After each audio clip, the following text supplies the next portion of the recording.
Okay, I'm going to tell you a little story. It's not a very nice story because it was one of the shit things that has happened in the last few weeks. Okay, so I was walking out with the dogs and I had one of the horses with me. I wasn't riding, he was just walking with me with the halter on. And I decided to take him along this path that I'd never taken him on before. I wanted to essentially take a shortcut. And it was quite wet there. It was this very small pond. And as we were going, he was saying to me, I don't want to go this way. I want to turn around and go back. And I was saying to him, we're almost through. We're halfway. Let's just keep on going. We're almost through. Come on. So he came along and he slipped and he fell into this little pond.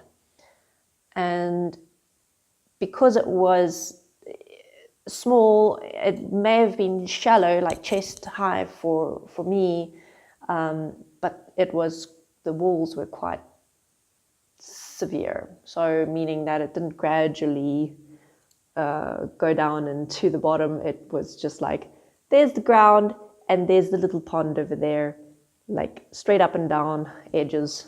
So he slipped and he fell into that. And I initially tried to encourage him to get out, but he couldn't get his footing under him because of what the little pond was like. And after a few seconds of struggling, he basically just lay down with his body in the water and his head resting on the edge of the pond on the ground. And it looked like he had just decided he was going to die. And I started panicking, not outwardly, but inwardly. I called my husband. I said, come quickly, I need your help. I stood there, I looked at him, and I was like, what the hell do I do? All of these scenarios flashed through my head. It's funny how quickly things can go through, like, has he broken a leg? Has he broken his back? Has he hurt himself some other way? Maybe there's stuff at the bottom of the pond. How deep is the pond? What if he's sinking into the mud? OMG, does this mean now that he's going to die and then I have to get another horse? What kind of horse would I get? And like all of this like stuff was just like whoosh, coming up in my head in a matter of about 10 seconds maybe.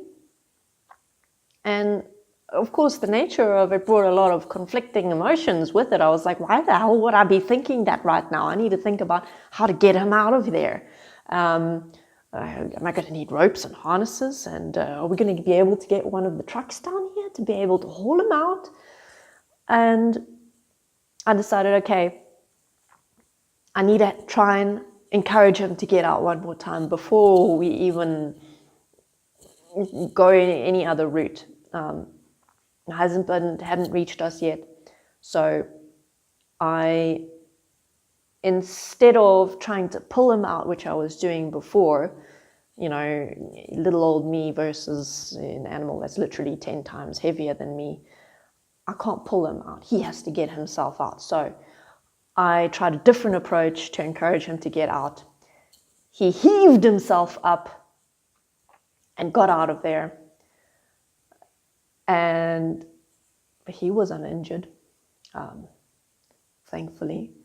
He hadn't broken a leg, he hadn't done anything, no cuts or anything. I, on the other hand, had a cut on my finger from when he fell in. The lead rope that I was holding pulled through my hand, and there was something on there that hooked on my skin and gave me a pretty nasty cut on my finger. My husband reached us. He looked at what had happened. He said, I'm glad you're both okay. Let's go up to the house. Thankfully, we were very close to the house, so we went home, put the horse, by the way, the horse, as soon as he got out, he kind of looked around a bit and immediately started eating grass, so he'd already moved on from the situation. Meanwhile, I was quite traumatized. We went back to the house. He cleaned up my cut on my hand. And within an hour or two, I started getting a runny nose. And later on that evening, I was full on sick. So my emotional and, let's say, trauma response to that situation was so severe that I actually got a cold almost immediately after it happened, which before that I was feeling 100% fine. So that was quite an interesting experience for me, that immediate feedback of my body telling me exactly how much that moment, probably also coupled with the months of chronic stress that's been going on, but how much that one moment actually had an impact on my body, that I got sick. It wasn't terribly sick. It was, plain old cold. But what also happened was my confidence in myself was quite shaken. I spent quite a lot of time doubting my ability to make choices, which is interesting. It kind of ties into that concept that you can do something 100 times and it goes right, but it goes wrong once, and you never want to do that thing again. You hate yourself forevermore, or it ruins a relationship or whatever. So that one moment of making a choice of not listening and assessing the situation as well as I should have led me to doubt everything about myself and everything about how I make choices. Now, I'm not saying that we shouldn't question ourselves. I think that we should question ourselves all the time, and it was probably exactly the reason that I did that I got myself in that situation. I got the horse in that situation because in that moment I didn't question myself enough. There's a difference between questioning ourselves and doubting ourselves. Questioning myself for me is a process of cross-referencing. It's not a process of breaking myself down or judging myself or making myself inferior. It's a process of looking at, why am I choosing that? What other options are available? What's my motivation behind this? Have I considered everything that's available to me? So,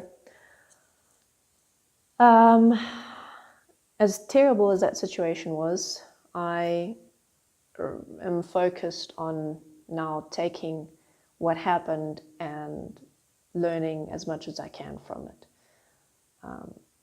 Learning from those consequences, learning from how I responded, learning from how the horse responded, and take it with me moving forward. Yeah, all those things that I've learned, what not to do and what to do. Okay, so that is the end of my little story. And thank you very much for watching. You're going to see me next time.